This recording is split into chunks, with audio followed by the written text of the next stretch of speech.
Brought to you by ExpressCare Health and Skin Center. Get in, get out, get better. Welcome back to Healthy Living. Tonight, we are talking about earwax. And joining me is ExpressCare's Dr. Jitka Lom. All right, Doc, so everybody has it. I mean, nobody cannot have it. So can you share with us, why do we have earwax? Well, earwax is composed of, actually, over half of earwax is composed of dead skin cells from the inside of our ear canal, because there's a migration of cells that occurs from right at the eardrum forward. And as those cells move forward, sort of in a little march, they drag along their dead, offspring. The dead cells come along with them, and with that comes some oil that is produced by some oil glands in the ear canal. So it's a combination of dead cells and oil. Why do we have it?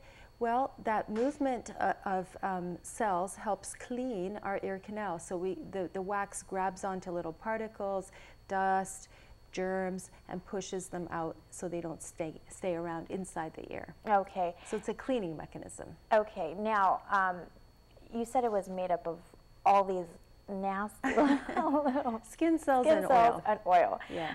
But how do you get it out of your ear? Because I mean, I've seen commercials about, oh, there's a honeycomb thing, or use a Q-tip, or or a bobby pin, or something like that. Now, how do we get it out safely? Because I know some of those things are not safe. Yeah.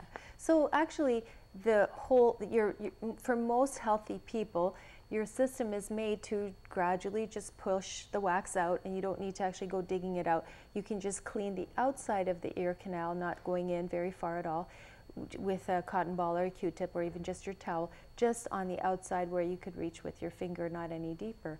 So you don't actually need to go digging in there at all. In fact, when you do, you usually disrupt things, scratch things up, and create inflammation, and then with inflammation you get infections, and sometimes the earwax will get more stuck. So, or you'll stick the Q-tip in there, won't be able to get it out. That happens too. So you should actually pretty much leave it alone. And if you're prone to getting wax that gets stuck, we call that impacted, then you should use those drops, which you can buy over the counter. Or you could even heat up a little bit of oil, just to room temperature. Coconut oil would be fine. Or hydrogen peroxide will also be something that can soften the wax, and then in the morning just use the hot shower head and flush it out. So to summarize, leave it alone, clean the outside, if you have to, put some drops or some oil in there, and then flush it out in the morning with hot water. Okay.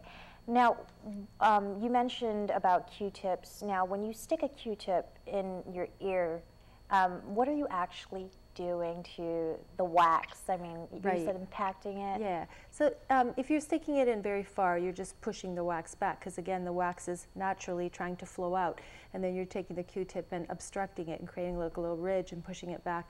So you can use the Q-tip just on the outside of your ear, but not put it in. Especially kids. Don't let your kids stick Q-tips in their ear. Sometimes we go in there and you can see it with the light, and there's the little Q-tip, the little cotton ball. Oh, okay, okay. Now, after doing that, if they did stick the Q-tip in their ear and the wax becomes compacted, does that cause ear infections? It can cause ear infections, but it's actually the #1 cause of hearing loss, because what happens is, another source of this problem is earbuds. People putting their earphones on, so they're constantly like obstructing the wax that is trying to get out. So between the Q-tips and the earbuds, people get plugged wax, and then they can't hear very well, especially children. So when we do their physicals, we always check their ears to see if you can see the eardrum. Oh, okay. Now, are they able to get their ears cleaned at the doctor? Yes. So there's a few different things that we can do. We try the wax softening drops first. We can jet it out with a little water, and you could do this at home with a bulb syringe, the kind you use for babies. Put some warm water in there, lie down, and try to squirt it in there. See if you can get some of the wax out. And other times we can use a curette, this little picker, or little forceps to basically try to pull the wax out. It can also be done with suction at the doctor's office, where you have a machine and suck it out. Oh, wow. Okay.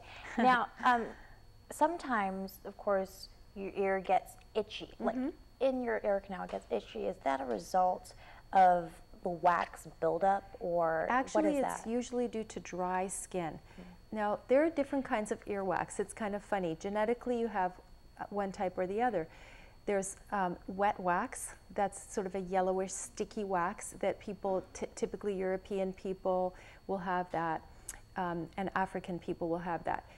Asian people tend to have dry wax, which is flaky, and there's less oil basically in the ear canal. It's flaky and sort of a hard wax. So depending on which of those two kinds of wax you have, if you have the dry one, you will tend to have itchy ear canals. Or you may have been sticking things in there and created a mild ear infection as well. Okay. Now, I guess the way the wax looks, okay, would that be an indication of any type of issue within your ear? Well, it can. It can smell really bad if it's infected, sort of like a greenish and yellowish color. But again, the sort of honey yellow colored wet wax is normal for some people. For others, it will be the dry, hard, sort of like a light yellow, almost gray color. So it's not so much that you would be able to tell anything about a person except for their ethnic background. Oh, interesting. Yes. We can tell who you are by your earwax. Yes, in fact, they followed populations around genetics to be able to see what kind of wax they have. So, for example, in the very northern part of Japan, they have wet wax, whereas the southern parts of Japan has dry wax. Wow, that's interesting. Yes. All right, well, don't go anywhere because when we return, we'll learn some more interesting things about wax. Stay tuned. The doc will be answering some of our viewers' questions.